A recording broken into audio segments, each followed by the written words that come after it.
This episode of That Bites is brought to you by Virgin Mobile.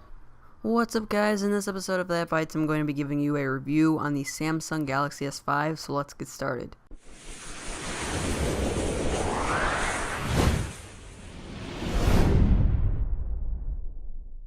So the design of this phone is much like its predecessor of the Galaxy S4, adopting some of the same features onto the new version. But there are a few noticeable differences by just first glance. First off, it's a bit bigger, which is brought right into the screen size. The S4 screen size is exactly 5 inches, and the S5's is 5.1 inches. The left side has the same volume rockers. The right side has the same power button only. Now the top and the bottom is where it gets different. The top on the S4 has the exact same features, except the IR blaster and the headphone jacks are flipped. And it has the same microphone in the near same spot. And the bottom has the same microphone placement, but the charger port has a little door, which I am just like everyone else, and I am not a big fan of it. I know you need it for waterproofing, but I just don't like it. And the charger port is USB 3 instead of USB 2, which I'll get to a little later, but it is also compatible with USB 2, so you can charge the Galaxy S5 with the Galaxy S4's charger. Sometimes I can't get the charger into the port because of that thin line you have to line up, but that's just a minor complaint. So onto the screen and specs. The screen, like I said before, is 5.1 inches on a 1080p display with 432 pixels per inch. A Super AMOLED display. It has a Qualcomm Snapdragon 801 MSM 8974 AC chip, and the processor is a quad-core 2.5 GHz Crate 400, and the graphics processor on the S5 is an Adreno 330 and 2 GB of RAM. And the screen looks great, and the phone is pretty fast. So with the quad-core 2.5 GHz processor and 2 GB of RAM, there is some speed behind it. It starts up in about 22 seconds and shuts down in about 7 seconds, and I have no complaints whatsoever about it being too slow or lagging at all. Now the battery life is pretty good for a smartphone in regards to the talk time, which will get you up until 21 hours. I'm not sure if that's true or not, but that's what they say it'll get you. And it's not so good for a smartphone in regards to the standby time, which will get you 16.2 days. The battery has a capacity of a 2800 mAh battery, and the battery had no problem lasting me a full day with it being my primary phone and testing stuff with it. And it charges really quick with the USB 3 capability. Onto call quality, it has a good microphone and a good speaker. It also helps to have a good network and good signal. And I can't really talk much about this because it's simple. Everything is good in regards to call quality. So the Galaxy S5 is running the new TouchWiz, which some people complain about, but I have no issues with it. I like the design, and I have not had any issues with lag or anything of that sort.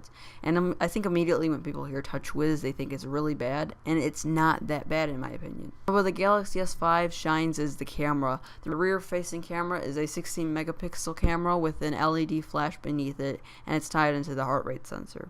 It has an aperture size of f2.2. The rear-facing camera also records in 4K at 30 frames per second. Which you can look at my video on the rear-facing camera, but it doesn't look like true 4K, which like you'd get with a 4K camcorder, which is pretty obvious, but it doesn't look that much better than 1080p would look. I got the opportunity to take pictures of the fireworks and take a couple of videos on it, so here you go right now.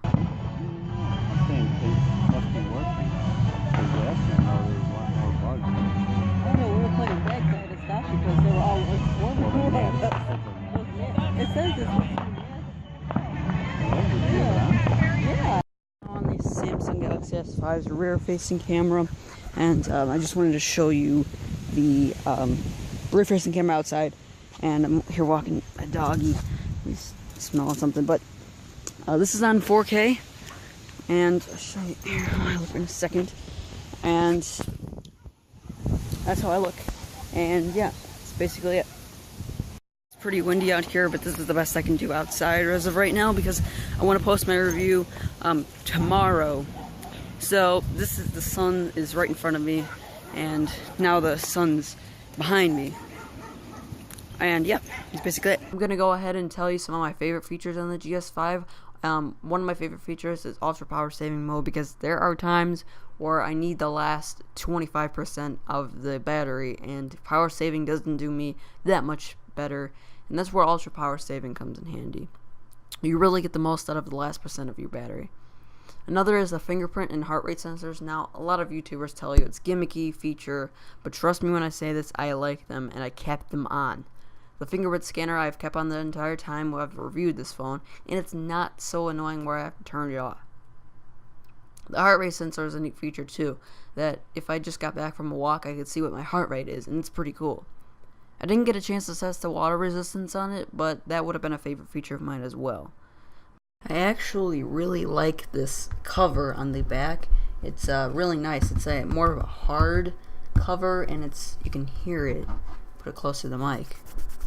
It's like rough, and it's got this dimpled back with the Samsung branding and the Galaxy S5 branding. I really like it, and in my opinion, it's a significant improvement from the Galaxy S4. Not to make it a comparison video, and that's a different video, but you can see there's a bunch of fingerprints on it, and just the shiniest. And this is much easier and better for me than that. And I know you can put a case on it, and if I own this phone, I might put a case on it. I really like this bear, though. It's really nice, but definitely something to think about if you don't want to put a case on it.